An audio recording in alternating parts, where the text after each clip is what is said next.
IVM.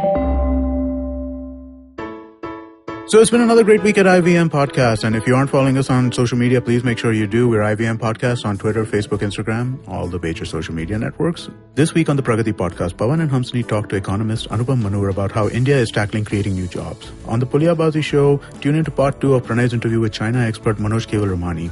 On Simplified in a Shorty, Shrikesh, Chuck and Naren give interesting tidbits about the qualifying round of the 2018 World Cup. On Cyrus Says this week, Cyrus has a conversation with friend of the network Vivek Kaul about the economy. On Who's Your Mommy, Veda and her friends discuss the strange and disturbing questions they've been asked by their kids. On Keeping It Queer, Naveen talks to non-binary Instagram sensation Dan Rebello. On Varta Lab last week, Akash and Naveen exchanged some hilarious stories with Balraj Ghai, owner of the Hotel Intercontinental and The Habitat. And with that, let me get you onto your shows.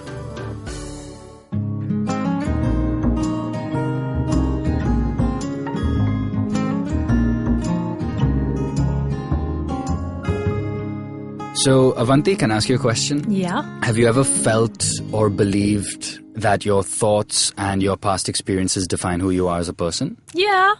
It's the basis of therapy. The basis of it, yes. But is it possible that that's not the case? What's not the case? That thoughts and previous experiences do not make up who you are? I mean, I think thoughts and previous experiences can lend to your identity, but holding on to them and saying that's who I am, despite the the possibility of change is stupid and is something that we need to really look at. Yes, and that's exactly what we're going to be talking about today. Hi, I'm Zain. I'm Avanti. And welcome to Marbles Lost and Found. Today we'll be talking about identity shaping and just asking, who we are. Do our thoughts and previous experiences actually make up who we are as people? Or are these just learned behaviors that we've picked up over the years and just decided that this is who I am? So, in fact, I wanted to just kind of throw the ball in your court, Avanti. Is there something that you think or you believe about yourself that maybe comes from some sort of learned behavior and maybe for a long time you're like, okay, this is who I am, this is what I believe X is? Yeah, I actually have basically. So when I was a kid, I happened to just read a lot, and I used to write a lot as well. I used to write short stories and poems, and my parents were always like, oh, Avanti's so creative, and Avanti's she's going to be an author when she grows up, and she's so creative. And my little sister, who's 3 years younger than me, I think took one look at me and was like, that's who I'm not going to be. So Sachi immediately kind of took on the role of the science one and the one who's more logical and was good at maths. Anyway, I went on, I used to write, and then I had my ICSE boards, so then I kind of stopped writing because that's what ICSE boards do. They kill your creativity. And I didn't really nurture that aspect of myself at all, the writing aspect. And yet, the label of, Avanti's so creative and she's so so quirky and all that stuff, making that face because I'll tell you why. Okay. And, it persisted. And did you feel like you had something to prove because you kept on being told that you were creative? Yeah, I mean, I didn't realize it then because I was so young. I was, 16, 17. But around then, I had a bit of a crisis of confidence because in my 11th and 12th, I had to write all these essays. And I just didn't know how to write them in the way that was required of me. And then I went off to university. Anyway, basically, the time when I realized, that this was a label that I had internalized, this creativity label, I was about 22 or 23. And I was doing pretty well. I was doing my master's and I was doing quite well and I was really engaged and my papers were pretty good. And yet I would get this crippling anxiety just before writing a paper. Right. And I would just procrastinate and I'd beat myself up about it and it was never good enough. And I could always do better. And I just couldn't understand why I was writing in such a dry, matter-of-fact kind of way when I was the creative one. I wanted to make it a story. I didn't want to make it an essay. And I was just, it sounds so trivial. Right? Yeah, But it was so important to me to be this creative person because, everyone in my family and my friend circle thought I was this creative person and expected it from me. And then anyway, I happened to just, be working in therapy at the same time, like working on myself in therapy. Right. And this came up a lot, the crippling anxiety, the label of creativity. And we really explored, like, where did that come from? Right. Does it serve any function for me right now at this age?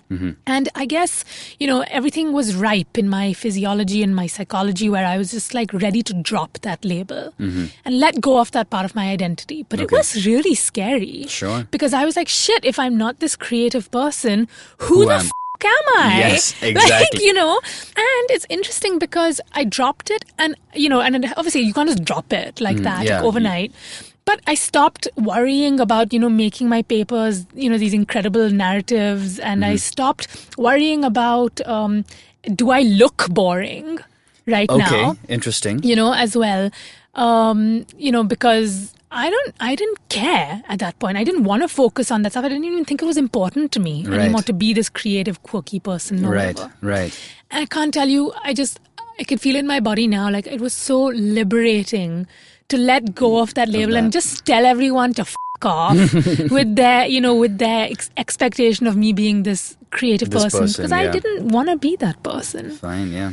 So that was my experience, and I know it's pretty trivial, and I've had several, like that, but that's the one that I feel but I get I could that. talk about. I think if you're given a label from such an impressionable age, and you need to find ways to fuel that because you believe, all right, so I am this person.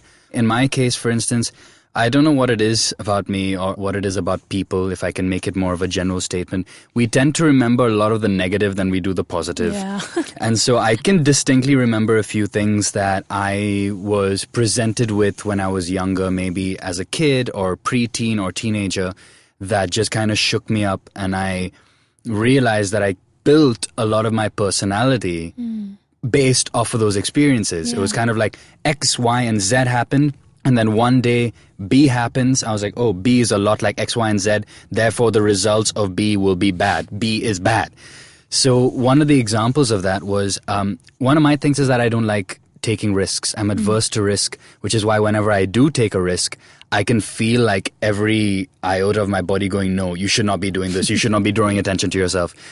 And like, what if you f*** it up? What if you don't do it right? You're not as smart as you think you are, that sort of thing. And I still remember like one instance. Where did you get? Are you going to get into that? Or I will. I was going to say, where did you get those messages from? I will. Okay, yeah. So the thing is that I remember. So just as a really quick bit of background, I didn't grow up in India. The first 10 years of my life was spent in Nigeria, and my life was pretty straightforward. It was basically a sheltered nuclear family sort of thing, which is my folks and I was basically an expat, right? And I was going to a local school where it was predominantly, local kids, and my parents wanted that for me, and I don't regret that. I think that's great because I at least got to meet, people other than just, people from India. So grateful for that, but at the same time, it was a double-edged sword because I still realized that I kind of felt like I was othered in some way, because like even if I spent time with friends on the weekend and whatnot, I could see that, apart from school and their home, they had more than that. My life was just school and home, right? And the people that I met at school, they had families, extended families, they had cousins, they had friends who were in other schools. So I do remember like when I used to go to their houses sometimes, and if they were going for some function which they allowed me to tag along for, I just kind of felt, isolated, or just kind of like not sure what I was doing there. And sometimes kids are mean. Like I do remember a couple of times when I was a kid, a couple of people were like, one girl, I don't know where she learned this because we were kids, but she just did not like the fact that I was a Nigerian. And like she was just mean to me all the time. And even though I'm not white, she told me once or twice, get your white ass out of here. Nobody wants you here. And something similar again when I was in class one time, I think I was maybe like 5 years old. There were these twin girls who were being mean to me for whatever reason. And I remember saying something along the lines of, I just want you guys to like me. And then she was like, who likes you? Nobody likes you. You don't belong here. That sort of thing. So, and a lot of this stuff kind of like perpetuated. I still remember once for soccer practice back then, our school used to have extracurricular football practice on the weekends. And one day I went down into the field. I didn't know, I maybe came like 15 minutes late. This was literally my first time. I must have been 7. I had no idea what was happening. I didn't know that teams were already like set. I thought it was like a free-for-all. So I just came running onto the field, and the other guys were like, who's this dude who's just run onto the field? Even the PE teacher was like, bro, get off. Like, you're too late, just get off. And I just kind of felt so embarrassed by all these things, and I just kept on seeking these things out. Like, I just kind of realized, okay, there'd be things that happened that was similar, like, okay, I don't belong. Or, okay, fine, this person's just tired of me now. Okay, fine, I'm dismissed. When actually it could have been anything else, right? It could have been anything else. But that's how you interpreted it. Till date. And, like, even now, if I feel like there's someone who something as trivial as they may not have replied to a message, an important message, in like maybe an hour or two, I'm like, okay, I guess I've been forgotten now. Like, it's just always there. Oh, that's so heartbreaking thinking of little Zain. Yeah, it was a time. And so what you're saying is that this has carried on with you. Basically. This feeling of isolation, social exclusion, actually. Yeah. When actually the facts are such that is just not the case anymore, but your emotional self is reacting to it the same way little Zain reacted to it. Absolutely. I think my biggest problem is because one thing I'll just add to this as well, and I want to ask you something similar too. One thing that really I remember resonated with me was that when I went to boarding school, I thought I fancied myself one of the cool kids, But I remember when I was 13, 13 at most 14, a group of guys whom I thought were actually my closest friends or my only friends, in fact, could not stand me. And I found out about that through the grapevine. And then I started to heard them bitching about me once or twice. And I remember when all this happened, I still remember how overnight I just became a people pleaser. I just like, okay, fine, because I've spent so much of my time being, excluded or not feeling like I belong. I need to do everything in my power to feel like I've been validated, that I belong, that I am adequate. And when I don't feel adequate, which is a lot of the time, it's a shitstorm. Yeah. And I still feel like sometimes I'm putting other people before myself. And even though I should put myself before, I'm like, oh, but what will the other person think? What if they don't like me? What if they don't like me anymore? And even a friend pointed this out to me. He's like, man, you have a problem with people not liking you. And I'm like, you're right. So it's exhausting. Yeah. I mean, I don't know if you feel similar or you've had similar experiences like this. That's a really good question. Probably not the same social exclusion feeling, but I think, and I'm trying to think actually, I do have a tendency to feel isolated. Right. And we've talked about this before as well. And that's actually a really good question because I think that's something I need to explore a little bit. Okay. Yeah, no, I can't really answer that right now. I need to think about that tendency to feel isolated. Yeah, when you feel isolated, what is the language that you're using on yourself right then and there when it happens? I'm alone. I have to do everything alone. I'm lonely. I'm not good enough for other people, basically, for them to make me a priority. And none of this is true. Yeah. That's what it's so funny the way the mind works because cognitively I'm like, Avanti, you're f***ing ridiculous because most of the time you're not isolated and you actually really like your space and you like being alone. Yeah. So what is this about? Why is it that sometimes when I'm feeling vulnerable, when I'm feeling, like things aren't going so well in my life, it's a jump to feeling isolated. Yeah. It's almost inappropriate, It's like, instead of being like, this isn't going so well, like work isn't going so well in my life, I'm like, yeah, work isn't going so well in my life. I'm also feeling super isolated because of it or because of... Yeah, and this probably paints me in a really crap light considering I'm a therapist and everyone expects therapists to have their shit together, but I really think we're the population that really doesn't have our shit together. But I know. that's what I keep telling myself. What about you?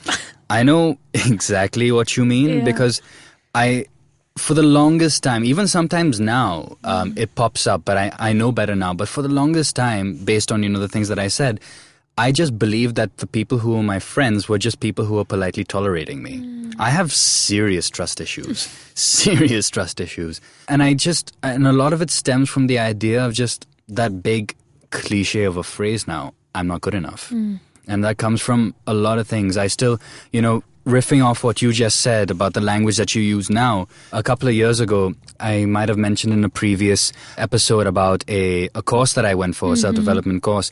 One of the exercises that we did on that particular course really resonates with me till date. The coach was like, all right, we're going to do a sort of like a meditative course, a meditative exercise. And he's like, some of you may cry, just know that that's normal. In my head, I'm like, I'm not going to cry, that shit.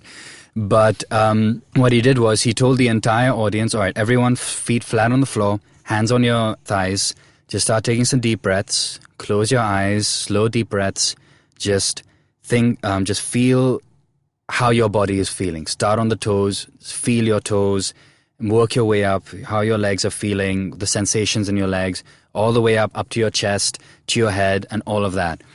And now, since we all are, I think for the most part, the entire audience or the people, the delegates who are there, are all in some way or the other feeling pain in their lives, right? Myself included. He was like, all right, now that you're feeling all of this, feel where that pain is for you. All right? And then he says, what is that pain telling you? What is it saying to you? What is the language it's using? Now just tell yourself to let go. And the entire exercise was it was a purge. I remember as I just started to look in at the language that I was telling myself, I just started crying uncontrollably. So you felt compassion for yourself? I don't know what that was. I just felt all this shit that has been in there just come out. And the only way I could express that was just crying nonstop. The exercise was like 20 minutes. And there was snot coming out of my nose. Tears were literally dropping like this. I shit you not, at the end of the exercise, my entire shirt just had a whole streak of snot and tears all the way down to my stomach. But the thing is that I remembered, the point of the story was to tell you about the language I was using.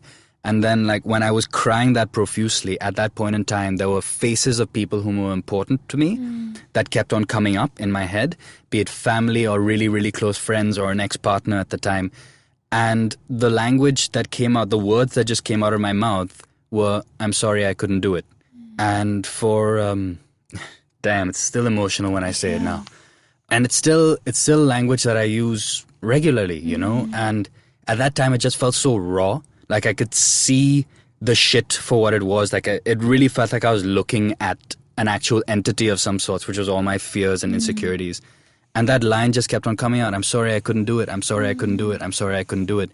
And the more I said it, the more I cried. And yeah, that's where a lot of the language comes from. Just feeling like I just haven't done it right or I haven't done enough. It's heavy. Yeah, that is really heavy.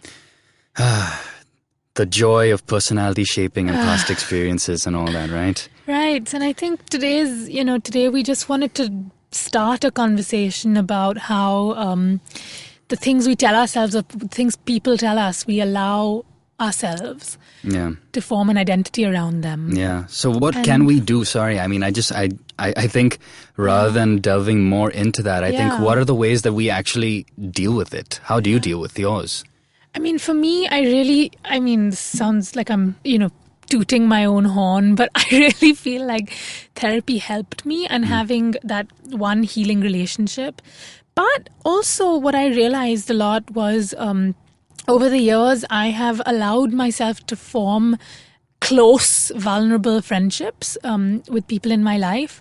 And I really feel like there's a lot of power there because you can be yourself with these people. And when you're yourself, or when I have been myself with, these few people, I have, been honest about stuff like, I don't want to do this. Like, this is crap. I don't want to do this thing. Or I don't, and people who accept that and don't expect you to just move on, get on with it with a stoic face or whatever, allow you to accept yourself. Yeah. That's what helped me. Yeah. What about you? I know you found this development course. Yeah, that helped me a lot. At least that helped me identify a lot of the shit that I was dealing with.